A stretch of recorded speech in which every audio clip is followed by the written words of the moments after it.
Hey, welcome to Dark Secrets and Confessions. In this episode, we received an audio from a lady who went through weird stuff through fake pastors. Let's get into today's video. Hello, Auntie. How are you? I have a big issue here. I need advice. Can you please share my story? Or can you give me advice? Oh, I'm so stressed. Okay, so this is how my story goes. So, nginobhuti wami ohlala eVaal. Ushadile. So, ubhuti wami lo banesonto ejardini. Kukhona omunye ubaba ungumfundisi lapho. So into eyenzakalayo ukuthi umfundisi lo kwakuyimember yase-ZCC but kuzwakala ukuthi wacoshwa e-ZCC because ebese performa ama-rituals yabo. So i-ZCC ngathi bazihlukanisa naye, so yena unayo ipower, angazi ukuthi ipower ayithathaphi but unamandla anawo.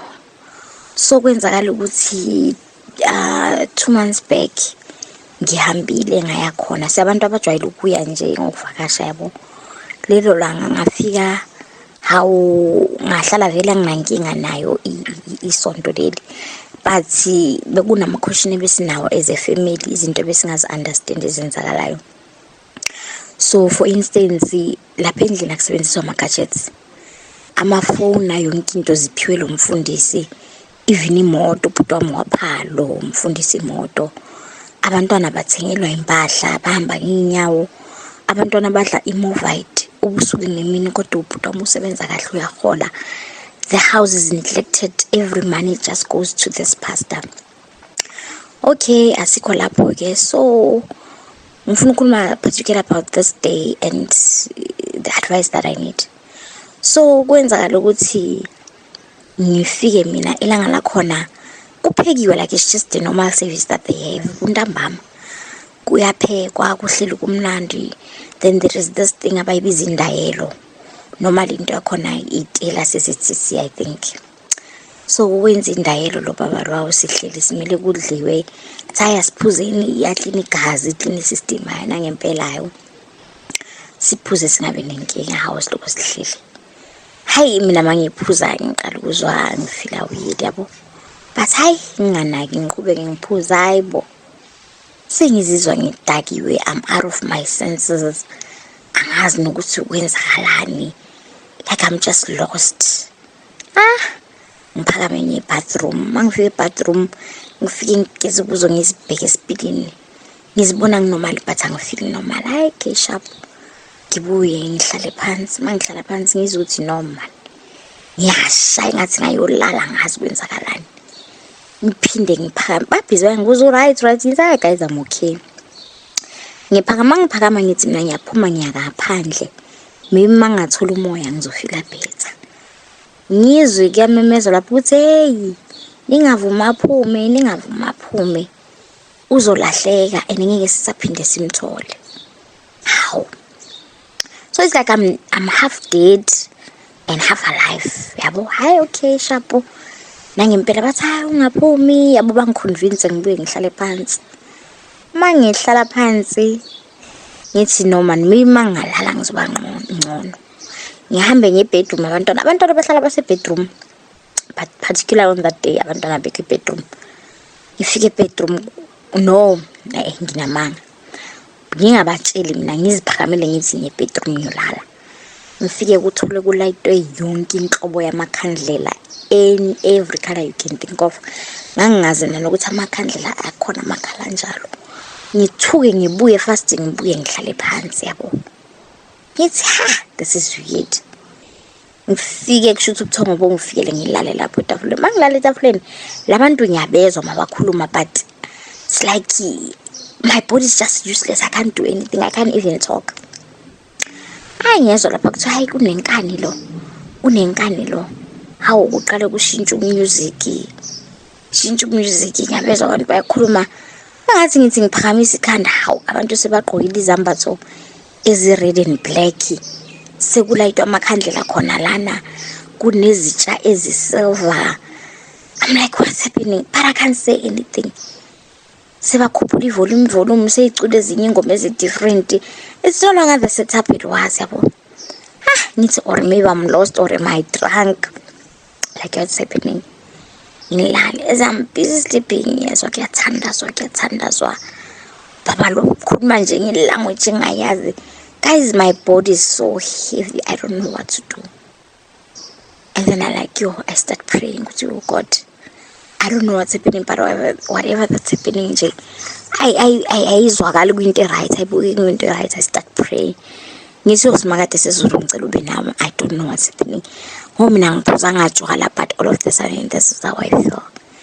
These people, they start singing and then they bring food. As they bring food, instead of ukuthi mina ngidla ukudla lokhu, ingathi ngiyakuthatha lokudla ngidlala ngako, yabo, ngidlala ngako angidli. Ngibe busy. Kube ngathi ngiyaphakama futhi ngithi ngiyasha, ngifuna ukuya ngaphandle. But hayi emhlatheni phansi angaphumi. Mangaphuma uzolahleka, ngeke sisamthola. Sizothi kubo uyephi. Kuzoba indaba enzima, ngeke kuze kube indaba right lena. Ngihlale phansi lapha yami. Bangiforce vele ukuthi ngihlale phansi, ngihlale bachubeke. Hawu. Ngibe ngathi ngiyalala, mangilala ngiyamuzwa lo mfundisi ubhizi yakhuluma, but ayimuzwa ukuthi uthini. Sengibhizi ngiyathandaza because I can feel ukuthi something is wrong, but I don't know what is it. And it's like I want to snap out of it, but angikhoni, ingathi kunento engicindezele, yabo. Awu. Nangempela lapha isikhathi sambe ngithi hawu. Kube ngathi ngiyaphaphama, bathi ngiphaphamela phansi. Umfundisi wathi hayi, lo unenkani sizobuye sizame ngelinye ilanga. Phangisani change. So and then I start realizing ukuthi no, something wrong is really happening. And then ngibe like, you know what, since all sikithi phangisani change in let me just play along now, so that these people bangangilimaza or in, because it feels like, guys, I've never been in such a situation. Awona ngempela ngithi ngiyavula amehlo kancane, ngiyabona kuyashintsha khona lapho, kuyashintsha, abantu sebagcoka impahla zabo. Vele ngizigobisi lapho, bakhuluma abantu. Nawe usathani kukhulunywa nje ubusathani bodwa. Ubusathani like ngapha ngithukile, ngapha ngakabi sober, ngapha ngiyasaba ukubonisa ukuthi like I can see what's happening, because according to them ngizwe bakhuluma ukuthi they thought ukuthi whatever bang hypnotize or in isebenzi la ngiboni next. So like I was like, you know what, for my safety I should just play along. Kube ngathi vele angiboni ukuthi kwenzakalani. Okay, lapha yake ngiyawuzwa ushaya ishintsha music house okukhalama ingoma vele ze gospel, sokukhalela phansi, environment ichangile, bangivuse ivuke, bangiforced ukuthi ngidle, ngithi hayi ngisuthi, but awukanti kwenzakalani ngawo ubhizi udlala ngokudla, nami vele ngizimangaze nje ukuthi kwenzakalani. Hey, but busy, I'm right. Guys, ngibuza ukuthi ngi-right yini, is there anything wrong engiyenzile kwenzakala? So no, there's nothing, we're just asking, you were just weird, like you're playing with your food in and kudala lokho khala uthi ulambile sesikupha ukudla udle. Ngithi mina I wonder yazi, but so akuna nix bulele uphupheni. Ngithi mina I don't know, I just doze off. Angiphuphanga nix, angazi nje, I just feel tired. Ngithi ngicela ukuyolala, yabo. Ngihambe ngiye bedroom yabantwana, mangifike bedroom yabantwana sekuclean ngathi akukaze kwenzakane next, ngithi akubonakalisi nesayini ekhandlela. Ngifike ngene embedeni yabantwana, manje inhliziyo yami sengithukile. I'm like recalling what just happened. Umfazi kabhuti angena, how kunjani sisi? Ngithi hayi ngiyaphila. How right? Ngithi mina nama hayi ngi-right, ngiyaphila. Ngithi mina yo guys, the way ningibuza ngakhona ukuthi ngi-right niyangithusa, it's everything okay. I just wanted to check on you. Manje umfazi kabhuti mhlophe, but uyabona ukuthi ngathi beke ekhala, ngimazi ukuthi kwenzakalani ngaye. Athi ngimyosisa hayi kuzoba right. Ngithi ngiyalala ngizwe ukuthi hayi no, ubuthonga bufiki, like ngithukile. Ngize ngithi hayi ngifuna umoya, bathi hayi okay, hawu abasangivimbi manje, nangempela ngivula umnyango ngiphumela ngaphandle. Ngifike ngihlale kwenye ibhantshi, so ngihlale ngibe busy nefoni. Sekulate, ngiyacabanga ukuthi ama-taxi vele abuyele ekhaya. Ngeke ngisawathola, ngina-choice, I had to sleep in this house. angazi ukuthi labantu bangenzani ukuthi kokunje angikaze ngikubone. Abuye futhi umakoti kabhuti azongibuza, hawu ini right, hlala uyi-one, into ezinjalo yabo. Ngithi mina hayi mina ngi-right, anginankinga ngi-right yabo. Hayi na ngempela ngigcine sengibuyele endlini ngilala. Kusasa kakhona makusa ilanga lesonto vele. Awu abazini ukuzinikela ne abazojoin inkonzo ini ingaphakami mina vele. Hawu abantu bangibheke bonke nami ngibabheke. Hawu sisonto legarage vele siqhubeke. Makuphela inkonzo wathi hawu besizitshela ukuthi uzoza phela usijoin in.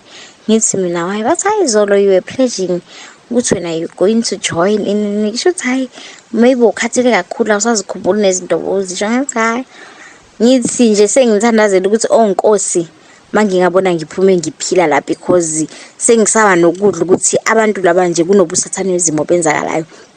And uthola ukuthi vele besihlala sizibuza ukuthi kwenzakalani because lapha according to them i-church police abanayo, if you not in that church they're not supposed to share anything with you, even ngangemali. Bazokutshela ukuthi awudli imali kaNkulunkulu nezinja. Izinja referring to people who are not part of the congregations yabo. So izinto eziningi they started making sense. Abantu balapha ama couples kuyashadwa noma ngabe nithandani niyashada nje. Akekho umuntu osinginambe sebengifunela umuntu. Mina ngithi hayi guys, mina ngifuna umuntu ngizela ngoba ngivakashela ubhuti wami. Umuntu angifuni umuntu. Kuyashadisana kuhlala kunama court case. Abantu banikeza lo baba imali, wonke umuntu usebenzela lo baba imali. Like nje it's so bad. So manje into engihluphayo azange ngibatshele mina ukuthi ngiyazi ukuthi what happened that day. But now what's bothering me, I keep on having this dream. Ngibona lo baba uyangilanda, I keep on having this dream. So uncedo engilifunayo ukuthi should I confront him ukuthi I know what happened that day?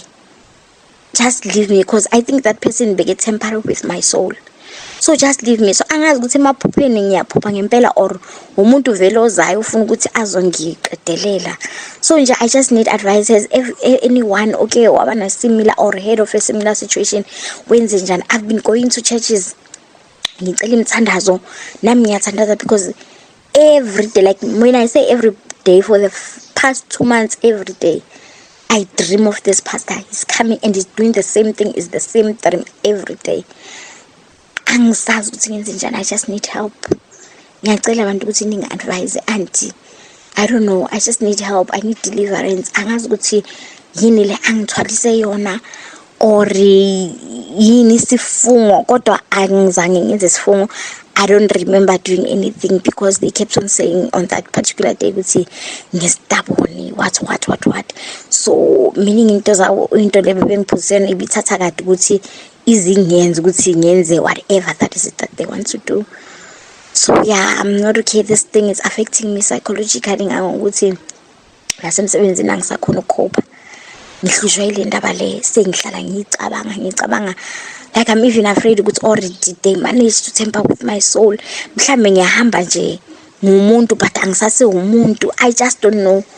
Nginama fears do I face ubhuti wami kuhlalwe phansi kukhulume, what do? I don't know. Please ngicela uncedo, ngicela ama advice ukuthi ngiyenze njani. Thank you auntie.